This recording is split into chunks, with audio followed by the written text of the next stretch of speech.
And welcome into the Paul Farrington Show, our Sunday reaction. Paul joined alongside Jack Weinberger, Robert Ziggy Ziegler at the University of Virginia, and Zach Bloomquist, the best executive producer in the game, off a big win today. Another big Dolphins win. Jack, big Steelers win. Vikings are battling the Chiefs right now. It's pretty funny. We'll get into the Steelers-Ravens to start off, but right before we left, I was just watching the beginning of the Viking game before we recorded, and from the time I think I had Red Zone on, and they showed the kickoff and then went away, and I said, okay, let me get over to the Viking game. And I lost the remote for a minute, 2 minutes, and I'm digging around, like trying to find in the cushions. Finally pull it out, turn on the Viking game, and I see Patrick Mahomes on the field and Jim Nantz going, wow. And then so Mahomes and the Chiefs will take over on the 45. I was like, what the hell happened? And rewound for a second and see, like, oh my God, we fumbled first play of the game. Like, I couldn't even switch channels before the Vikings did the same thing they've been doing every single game this season. It just, I guess that's just who they are. And did you see Justin Jefferson's response to that? No, I didn't see. I probably similar to mine. I just threw my hands up and immediately called my dad and brother, who are in the car right now, and they were just like, yeah, sounds about right. Where are they headed? Where are they going? I think that they're apple. They were apple picking. We had a nice family apple picking thing. I got some pumpkin picking tomorrow. Nice at 11 or 12. What was Jefferson's reaction, Ziggy? He just he was walking away from the scrum and just turned around and saw the Chiefs had the ball and just put his head down and started shaking it and like took off his gloves. Yeah, that's the reaction to have. He's gone to, I'm not mad, I'm just disappointed. That's where I'm at too. Look, football season, every single year I get excited for this damn sport. And every year I feel the exact same. Like mid-October, I'm like, all right, I'm done with this. I mean, the lows are very, very low. Speaking of highs, though. But the highs are very, very high. Yeah, the first game we'll talk about, Steelers-Ravens, kind of looked how we expected to some degree. I mean, the craziness at the end, maybe not, but these games are always almost like Yankees-Red Sox in baseball, where I feel like those games all the time, you could be up 8-0, and next thing you know, you're down 10-8. Like, those games are just crazy. The last Steelers-Ravens are sort of like that. Yeah, sorry to interrupt, but the last, I believe, 6 or 7 games, including, actually not including today, but before today, have been decided by less than 5 points. Yeah, it's crazy. Today down to the final seconds and it doesn't matter who's playing quarterback either. Like, you've had games with Lamar out. You've had, like, backup quarterbacks are in. It's crazy. The last time Lamar beat us is when Duck Hodges played quarterback. And we still could have won. We almost won that game.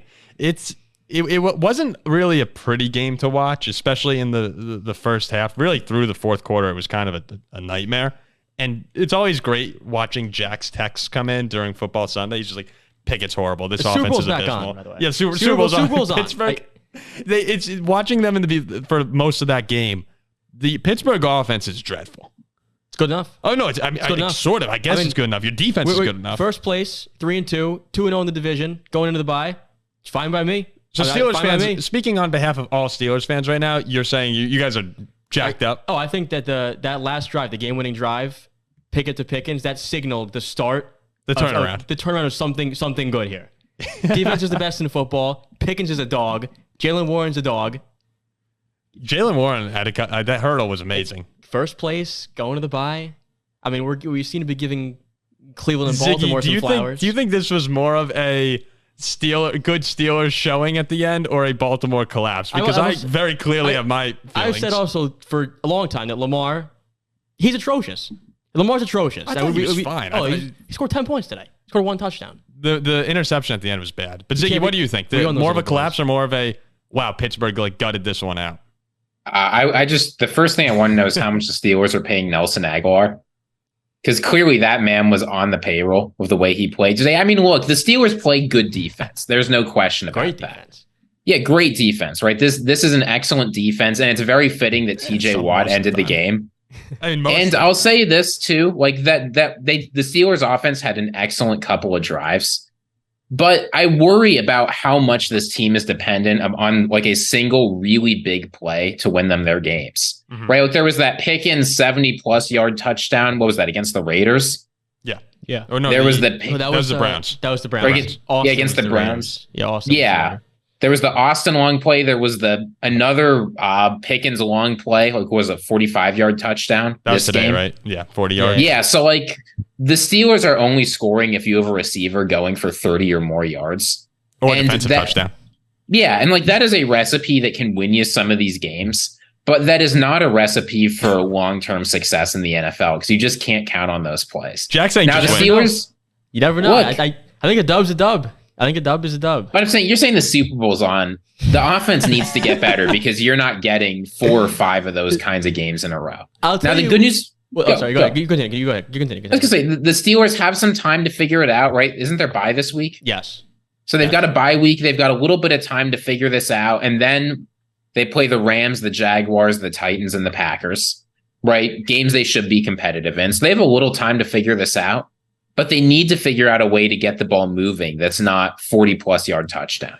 Yeah, at the end of the game there, in the second half, the Steelers defense had 3 sacks, a safety, a forced fumble, and an interception. All in the second half. It's the 85 Bears. 85 Bears. The Ravens, though, in the fourth quarter, so they gave up the safety, and then they had the turnover in the end zone after you guys looked like you fumbled the game away. You had to have thought the game was over after that, right? Oh, 100%. Yeah. I found it so fitting that we get to stop. Defense does their thing as usual. And then here's Garner Lashevsky, he's been horrible. He's been horrible. He hasn't been good. And I don't know. I was speechless. Well, you get the pick, and then they give up the late touchdown to Pickens when it looked like you guys were really just going to go down and tie the game, right? Or tie the game, I believe. No, it was or did you to win? It was 10-8, 10-8, right? So it would have been 11-10. Yeah, just a really, really exciting ending to another great game in this series. But the question for Steelers fans, even though I'm very much on the boat of just win. Like, just win these division games. They're always tough, especially in the AFC North. So whatever you do, great. But even though it's so weird to find you guys in first place in the North, given the way you've looked, I think the Steelers look horrible. I really don't think they look good at all. But you're sitting here in first place. If you can figure it out on offense, I don't know how you're going to do it because Pickett doesn't look that good to me. No. But if you can do it, all of a sudden you guys are, like a serious playoff contender. You know what's funny today? That touchdown to Pickens to win the game, they filmed the booth with Matt Cannon and all the other coaches. Oh, Cannon must have been going crazy. No. Everybody was going crazy. Matt Cannon was looking like surprised and confused and upset. That wasn't his play. He was playing conservative, running a little jet sweeps, little 2-yard runs and all this stupid nonsense. What the hell happened there? He wanted to play for a field goal. I think Pickett's like... I missed that. I missed that in the reaction. Oh, yeah. No, that wasn't his play. I think Pickett or someone's like, no, screw this. Let's go and win the game. It's like Rudy. Yeah, he threw a bomb touchdown to Pickens, go 14-10, and Matt Cannon had a surprised look like, what the heck was that? Everyone else was going crazy in the booth. He's like, wait a minute, that wasn't my play. Wow, I didn't see that. But a great win for you guys. So congratulations to the Steelers because now you find yourself in first place somehow. How? There were a few points where we'd start with the ball on like our own 46 or 45 yard line. And I watched the game with my brother, my dad, and one of my brother's friends, who's a Steelers fan. And they're just like, I guarantee you here, starting on our own 46, we will not cross midfield. Oh, it was just like watching your offense at times. It's just like, all right, like let's see how many yards they can lose on this play. And yeah. And for some reason, they still insist on giving Najee Harris the ball. It's ridiculous. I mean, Warren is so much better than he is. Ziggy, I texted Jack after they forced the punt, the one they fumbled, which Baltimore recovered, and I was like, ooh. I don't know if that was a good stop there for the Steelers putting their offense back on. Like the defense may have had a better chance of scoring, and I thought Watt was going to score at the end. I did too. I had $5 on defensive touchdown also. So we need. Of course you did. JPJ needs to play more too. I've been saying that as well. JPJ is our number one corner. Well, we've been saying you said that for a long time. I'm done with Patrick Peterson. I told you that. Everyone's wide open on him 24/7. He's got to be. I told you that was going to be an issue. But yeah, we've been saying on this show, and you've been saying in particular for a while, play the young guys, especially Joey Porter Jr. Oh, JPJ's been awesome the few snaps he's gotten. Yeah. So there you go for the Steelers. Congratulations. JPJ had a great line to OBJ after he got that interception. According to like a Steelers beat reporter, he leaned over and told OBJ to go back to being a family man. Like he just told the guy to retire. But I mean, awesome. Boy, you offloaded Chase Claypool for this guy. You got to be feeling pretty good. Yeah. Okay, the Texans and the Falcons. Atlanta came away with a 21-19 final. Pretty sure you called a game-winning field goal for Atlanta, Jack. Yeah, I said Young Wei Koo from Richmond. In the predictions, yeah. I said that exact thing. From Koo, because I got a text from a few people that just said, "Is Jack a wizard?" I said our friend Aiden. I said the Jags over Buffalo, and then I said Young Wei Koo game-winning field goal. Yeah. So you actually predicted that one right. And the cap of the week. How about applause for the cap of the week once again hitting. Just another great pick with the money line sprinkle. No one will know that I was 2-3. That'll be silent. But cap of the week one. Cap of the week one. So the Texans lose to Atlanta. It was really a great finish to this one with two young quarterbacks, CJ Stroud and Desmond Ridder, going back and forth at the end. And both of them do get the job done. Unfortunately, like someone just had to fall. We've kind of been rooting for the Texans to some degree lately. We're enjoying the Stroud ride. So we'll start with them. I thought it was a great end for Houston, great momentum going into the next game despite the loss, because in the second half, they had 49 yards in the entire second half. And then that 75-yard game-winning touchdown. So it was a good bounce back from a team that was kind of struggling to move the ball throughout much of that second half. But once again, C.J. Stroud was able to deliver when it mattered. Dalton Schultz with the touchdown. Ziggy, were you particularly impressed with Stroud compared to some of his other performances this year? I continue to be impressed that C.J. Stroud is just not turning the ball over.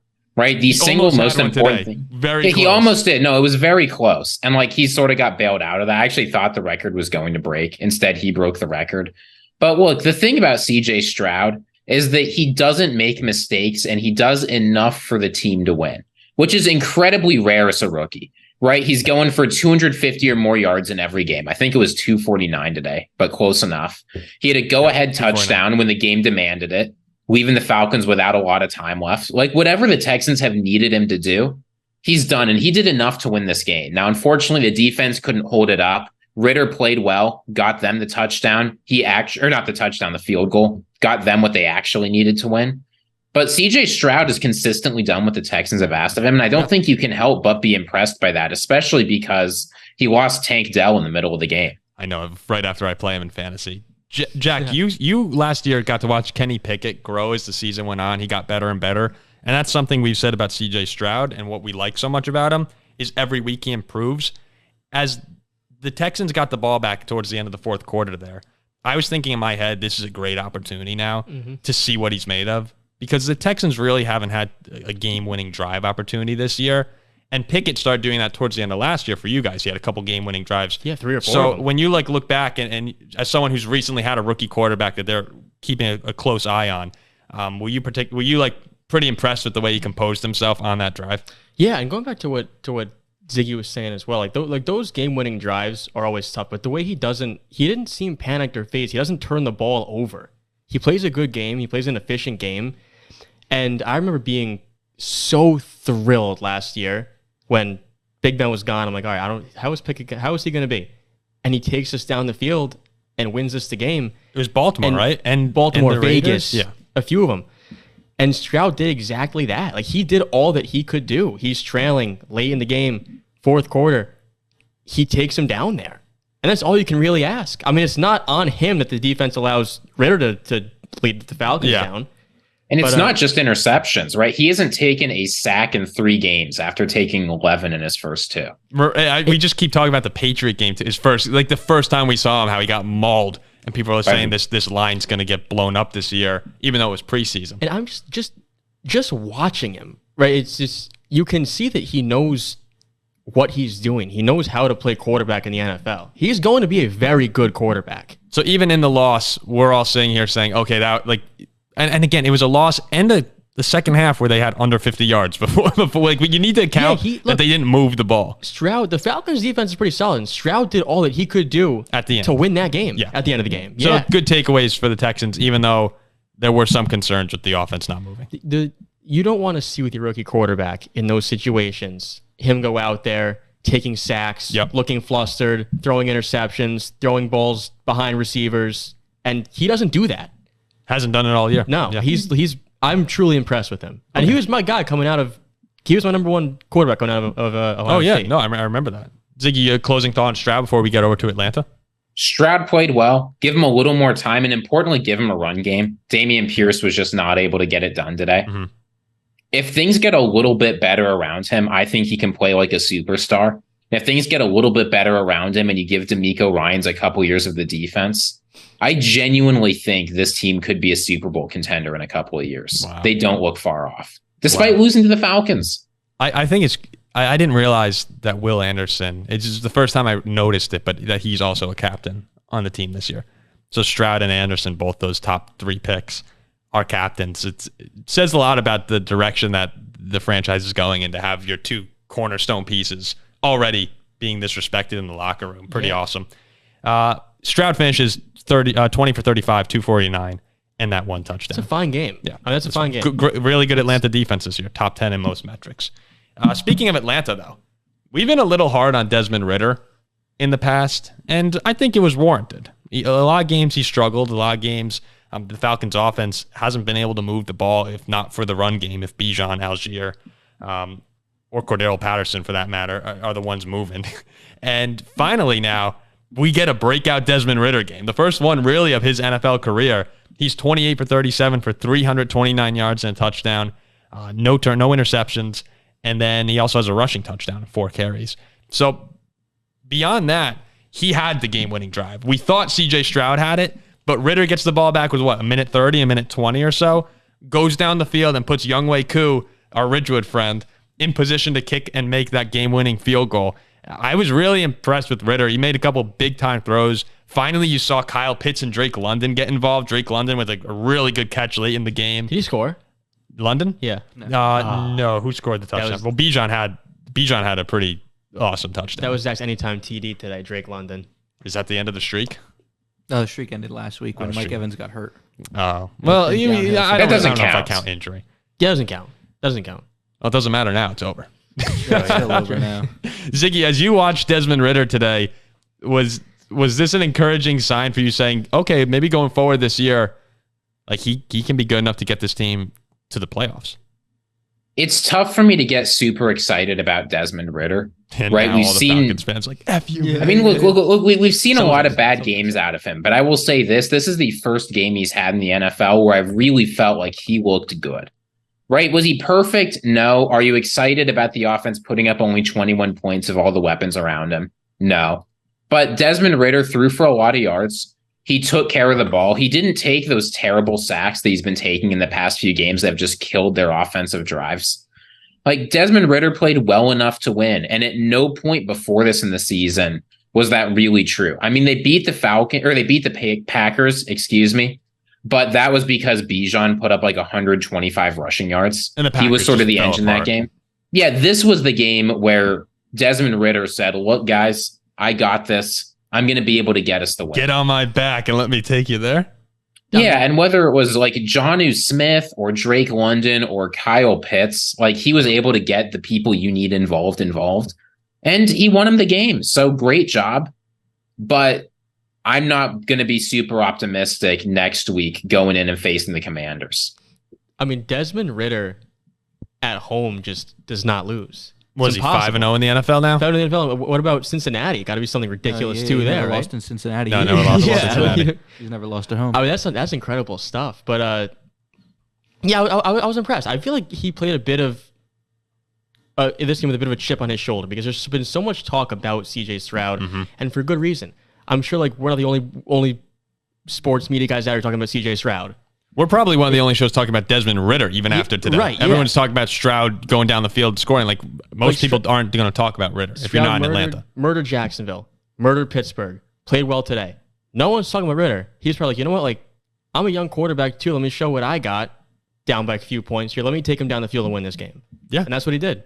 And this was a game where you said it, Ziggy. The Atlanta rushing attack wasn't going to win it. They had 36 carries for 96 yards, to an average of 2.7. Yeah, Ridder won this game. You don't see that you don't see Atlanta winning games when they don't have like 200 yards rushing or Bijan's going crazy. Like even last year, they needed to run well to win the game, and this was the first time in a while now that a Falcon fan can sit back and go, "Wow, like we won this game throwing the football." I remember with the Vikings with Adrian Peterson. It's maybe not a great comparison, but when we had Christian Ponder, it was like, we throw for 115 yards. And if we had a 300-yard game and Ponder won it, we were going like, oh my gosh, when we can do that, we're unbeatable. I want to go back here and pat myself on the back as well during our preview show for saying that this is going to be a close game. Drive late by Atlanta, down by a few points, and Younghoe Koo from Bergen County kicks a game-winning field goal. That's what I was applauding you for earlier. So, you nailed this one. Basically, down to the T. Yeah, I mean, I see the future, I guess. But did you expect Desmond Ridder to go for 329 touchdown? No, I was impressed by that. Yeah, he played a very good game. Congratulations to the Falcons fans. We'll see if you can go do that against the Commanders, who just got murdered by the Bears on Thursday night. Look, right now too, I know the season's very early, but beating Houston seems like a somewhat decent win. No, it is a good win. And beating the Commanders next weekend would be another. There's so many teams that are sort of on the cusp of being considered good or not. We still don't really know. Like, what is anyone in the NFC South, really, aside from Carolina being bad? Like, who's the best team there? Maybe it's Tampa Bay. The Bucs. Like, maybe, though. It wouldn't surprise me if Tampa dropped a few. So this is a great opportunity against the Commanders team, who I think is similar. Who are the Commanders? We don't really know. You go beat them next week, and they're 4-2, right? Yes. Yeah, there will be. Yeah. And that's a great start. Next week is very important because when you're a young quarterback and you win a game like this, where you take your team down the final drive, final 2 minutes, and win the game, it's important. Like, the following week is a big game. Mm-hmm. Not to be too hungover, just continue doing what you're supposed to do. Like last year, remember when Pickett took us down against the Raiders, won that game. And then the following week, took us down, won it against Baltimore. So it's important to just stay on track. Like, keep doing what you're supposed to do. A very winnable game, too. It's not like they're playing the Eagles or something like that. Winnable game, like, go get it done. Just to wrap this up here, the Falcons had 26 first downs to 17 for the Texans, 447 yards to 313. Time of possession, 36 minutes to 24. They really dominated the game statistically. So at the end of the day, the better team did win. Here's going to be the most important thing to watch going into next week. It's not Ridder's progression, right? Ridder, I think he played well this game. I think he can do it again. He's got that chip on his shoulder. The question is going to be the offensive line, right? One of the most surprising stories to me in the NFL this year was that the Falcons' offensive line went from elite last year to, like, in pass protection this year, they looked like garbage up until this game. 0 sacks, 4 offsides penalties gotten from the defense. Like, the offensive line was able to keep their cool and play pretty well, not give up any sacks. If you give Ridder protection, I think we saw it today, he'll play well enough. The question is just going to be whether the offensive line is going to be able to stay in sync and keep it together, not be a dumpster fire, which they weren't for the fourth quarter, which is what mattered. There you go. So pay attention to that next weekend if you're a Falcons fan. We'll touch on this one quickly. Anthony Richardson today went down. He was 9 of 12 for 98 yards before getting injured. Again, I feel like, so I was getting back for the 1 o'clock games, and I got a text from Ziggy in our group chat that just says, Richardson's down, looks bad. And it's the second time now this year that I've received the exact same text from Ziggy. And, you know, we watch Anthony Richardson closely on this show because we've talked about him a lot. I also have him on my fantasy team, so I watch that a lot. And this is the third game that Anthony Richardson has not been able to finish out of the first 5 for the Colts. He missed one completely, and this time it's a shoulder injury. We'll see. It's an AC joint sprain. Yeah. So it came back negative, right? So it's going to be an AC joint sprain. He's going to be out. My guess is they're going to be safe. Keep him out 2 weeks. Mm-hmm. They should have been in the group chat. I said from the second he went down, looks like an AC joint sprain. He's probably going to miss about 2 weeks. So, like, he'll be okay. Dr. Ziggy versus Dr. Zach, who said out for the season. He's done for. We'll see. That's the kind of injury where if you give him a little time off, it'll recover just fine. It isn't his throwing shoulder, so they can't rush him back, but he'll miss a few games. Well, and that's what I'm wondering. Are you guys a little concerned at all? Because now it's been, out of the first 5, 3 games hasn't finished. He had the concussion. He missed the game because of the concussion. Now he leaves with the shoulder problem. It's kind of, and I saw someone tweet out, and this is different because RG3 tore his ACL, but they're like, I wonder if we're going down the same path as someone who just keeps getting injured over and over and over again. And that's the example they pick? I don't look. How about they pick Andrew Luck? Twitter's a weird place.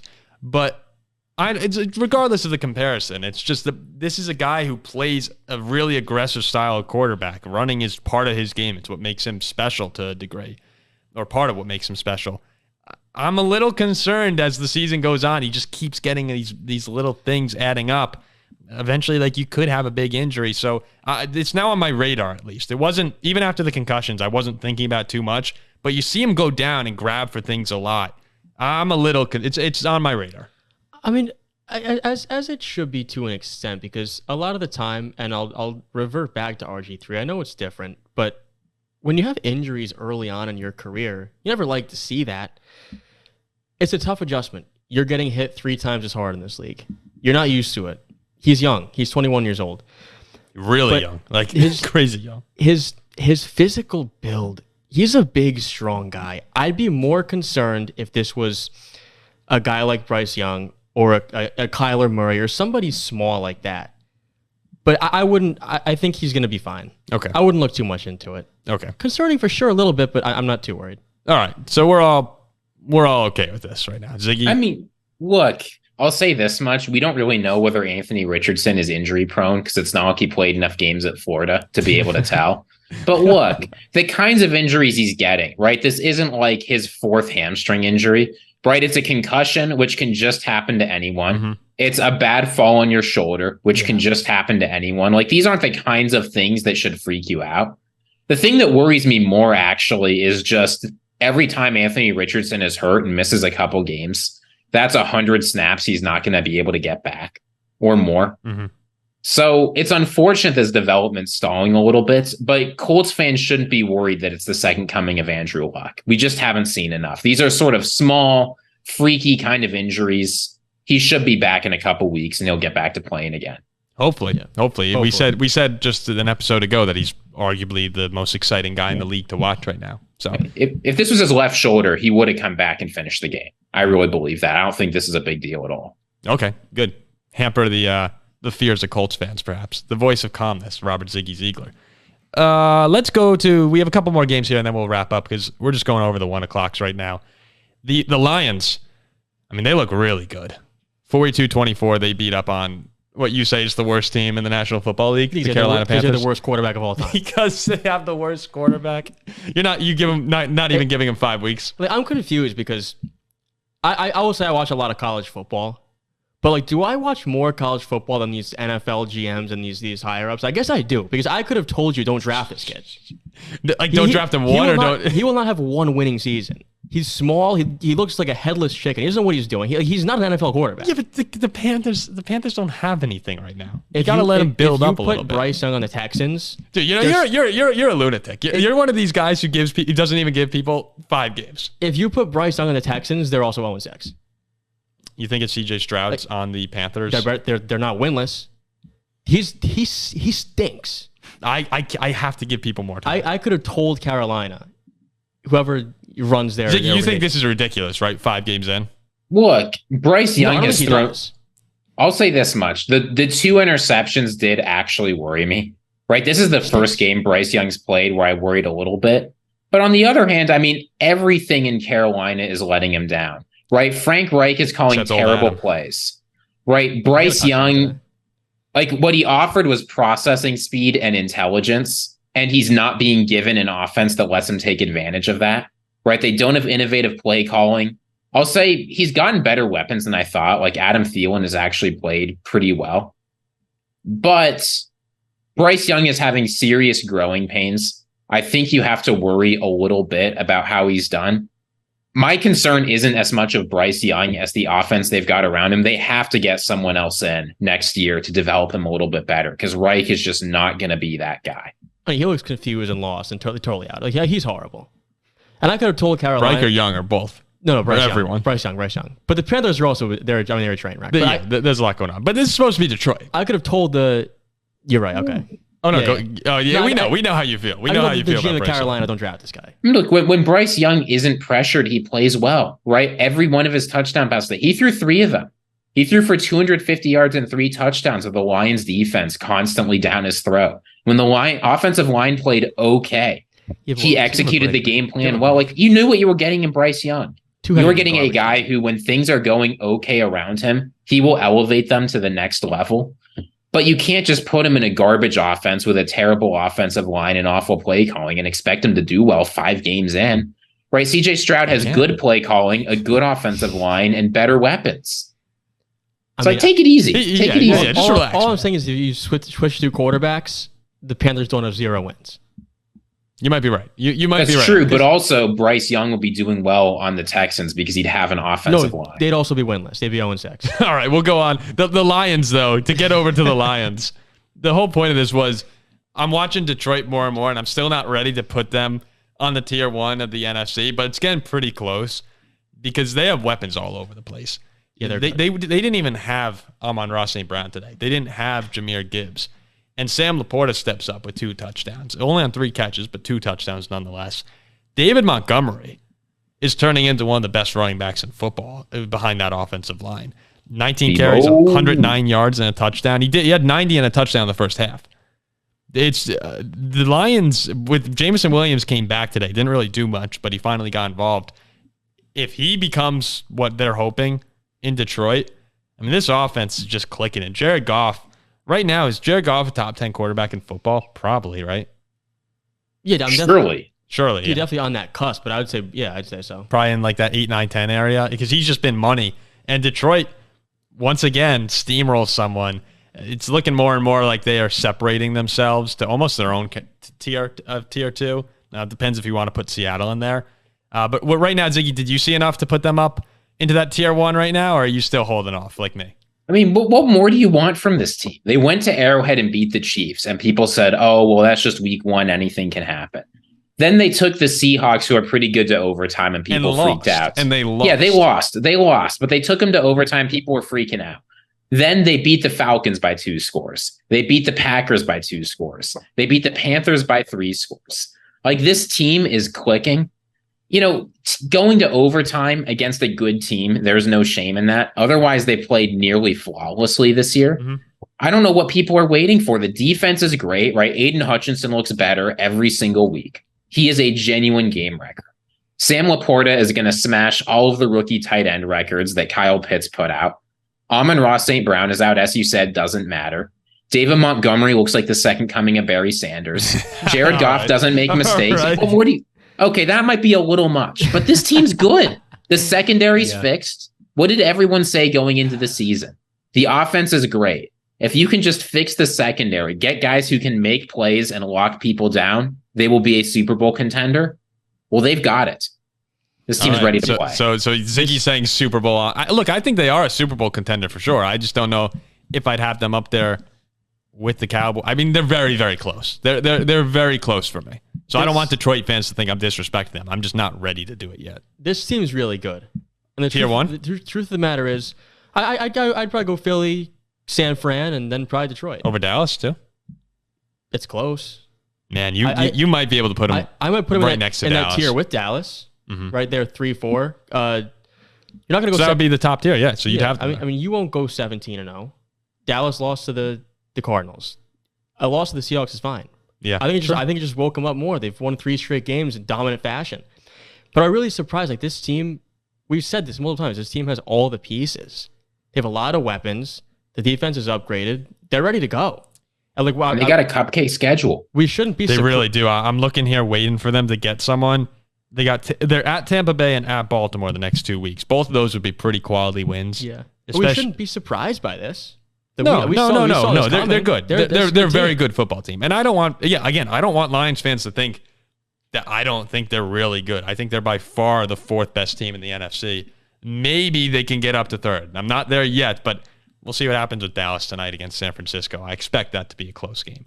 But the Lions fans, they were really excited last week when we put out the episode saying that this is the most excited they've been in years, and a lot of them agreed, saying this is the most fun they've had watching football. They don't really know fun NFL football for 30 years, so this is great for them. I mean, to go on sucks for us, but to go on the road, and I don't care that Green Bay is Jordan Love, but to go on the road to a division rival like Green Bay, whoop them, and then come back and whoop another pro team by 20 points. They're beating people down right now. They're murdering people. That's what good teams do to the average teams. I think the loss to Seattle woke this team up even more. Probably did. Because that was a game they gave away with a couple turnovers. Yeah. But they have all the pieces. They're ready to go. I'm not surprised by this at all. All right. So this show is buying the Lions. And I'm in. I'm into it, unfortunately. It kind of sucks. If you told me the Lions would play in this year's Super Bowl, I wouldn't be surprised by it. Oh, I mean, you're 4-1. You've got at least 2 quality wins and then 2 beatdowns that are big enough to be a quality. Like, what other teams in the NFL are just dominating their games like the Lions? You know, I think about it. It's been like Buffalo until today. Yeah, pretty much. Dolphins, I mean, a little bit. Yeah, the Dolphins are winning the games they win by a lot. Buffalo's winning the games they win by a lot. The 49ers. But like, no one else is winning all their easy games by 2 scores. Yeah.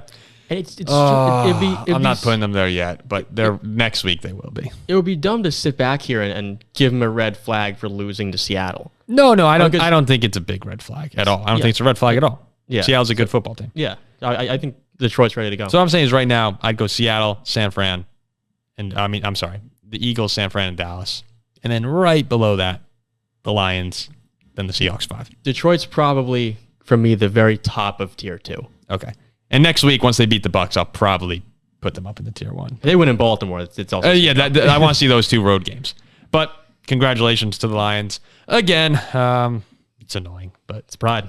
The pride. Yeah, the pride. Last game we're going to talk about here: Dolphins 31-16. Zach, throw yourself on the camera, man. I mean, another great win. That was good. Bouncing back. That was like unusually you're getting good. A lot better. That was unusually good. You're getting a lot better. I don't know where that came from. Coming off that horrible game in Buffalo, this felt pretty good, right?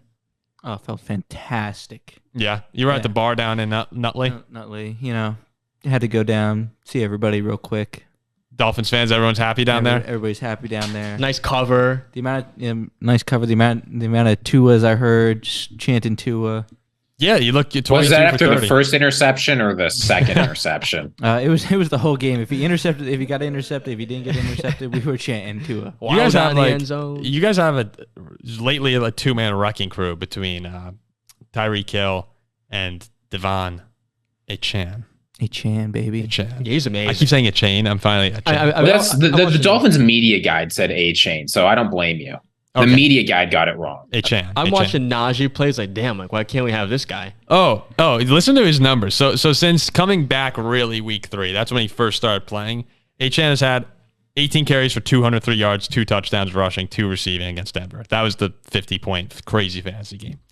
Week 4 at Buffalo, 8 carries, 101 yards, 2 touchdowns. And week 5 against the Giants today, 11 carries for 151 yards and a touchdown. Like, he's not touching the ball that much, but he's still putting up 150, 200, 100.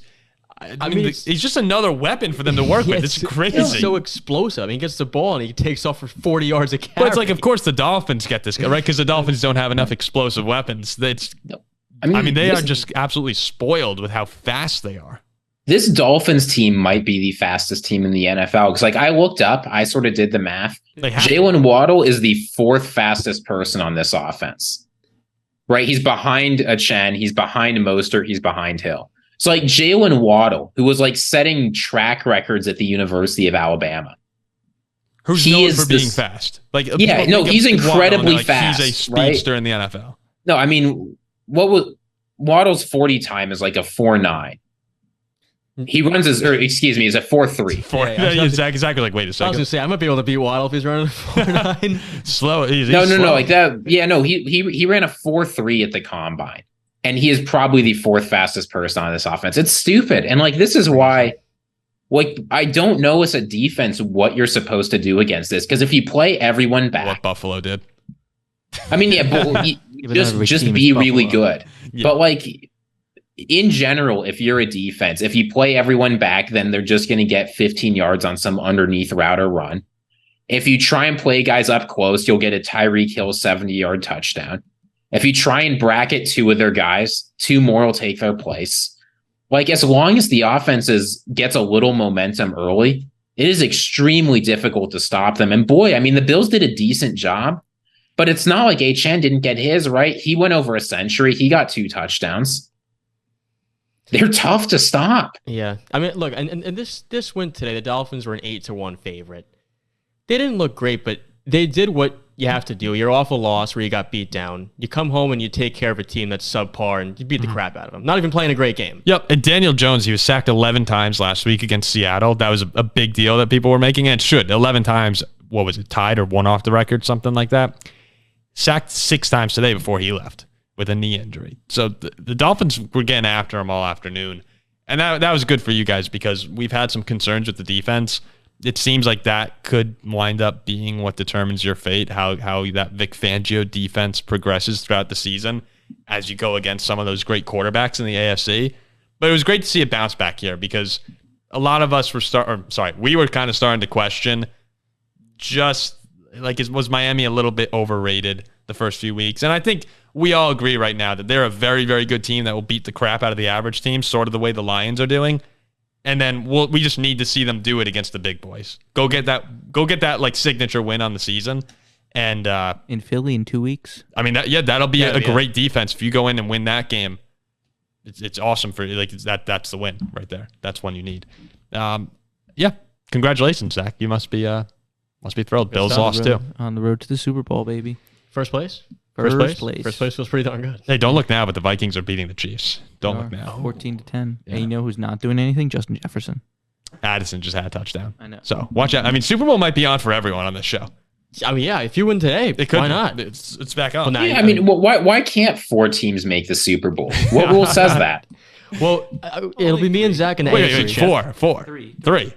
Unless if you're really buying into this Packer nonsense. Well, Ziggy, it'll be me versus Zach in the AFC chip. Winner plays the Vikings. That's what's gonna happen.